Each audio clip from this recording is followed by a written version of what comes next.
Sobat RSUD UKI, perkenalkan saya Dr. Ferguson Iswitasari, spesialis jantung dan umum bedah. Saya praktek setiap hari Kamis jam 9 sampai jam 11 pagi.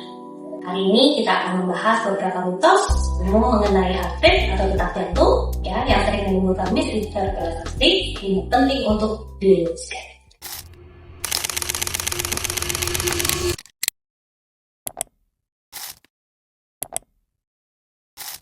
Mitos pertama, heart rate rendah selalu berarti jantung sehat. Faktanya, heart rate atau detak jantung yang rendah memang bisa normal, tetapi juga bisa tidak normal. Pertama, normalnya detak jantung itu adalah 60 sampai 100 kali per menit, dan di bawah itu bisa aja tidak normal. Misalnya apa? Misalnya detak jantung di bawah 60 kali per menit, tetapi ada keluhan. Misalnya seperti apa? Seperti pingsan, pusing, keliengan. Nah, berarti detak jantung yang rendah itu berarti tidak normal. Tetapi ada juga orang yang detak jantungnya sekitar 50, 40 masih normal. Misalnya seperti apa? Seperti pada atlet. Mitos kedua, heart rate maksimal cukup dihitung dengan rumus 220 dikurangi usia. Nah, kalau detak jantung ataupun heart rate kita menghitung pada posisi apa kita saat ini. Misalnya, kalau kita lagi tidak berada dalam olahraga, detak jantung kita harus di bawah 100. Tetapi kalau kita olahraga, maka rumus ini 220 kurang umur itu harus kita lakukan, harus kita hitung.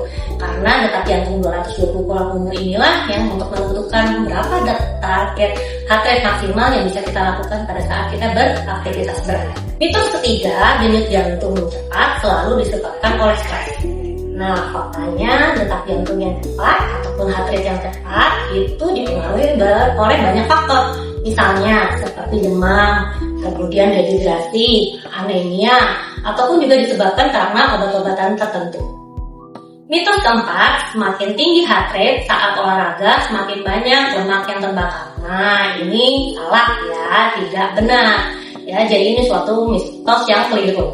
Ya, jadi memang pada saat kita melakukan olahraga, maka yang amannya adalah kita harus berada di zona 85% dari target maksimal. Target maksimalnya apa? Yaitu 220 kurang umur.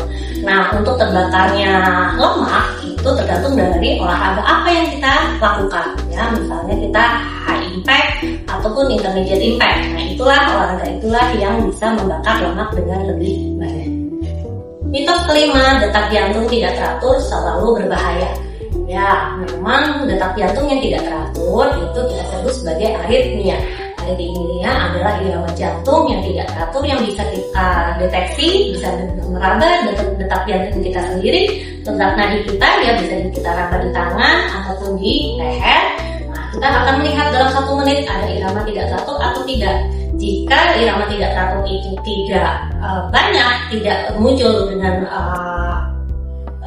variannya tidak banyak dalam 1 menit, dan kita tidak ada gejala seperti keliengan ataupun pingsan, maka irama tersebut, aritmia tersebut tidak terlalu berbahaya. Jangan lupa, kalau kita menderita irama tidak teratur, langsunglah datang ke UGD ataupun ke dokter jantung untuk kita lakukan EKG ataupun rekaman listrik jantung. Oke, kesimpulannya heart rate atau detak jantung tidak bisa dinilai dari 1 angka saja. Perlu dilihat dari gejala dan konteks secara keseluruhan. Bila memiliki keluhan atau ingin pemeriksaan lebih lanjut, datanglah ke RSUD UKI untuk pemeriksaan lebih lanjut, dan RSUD UKI pasti akan siap membantu Anda.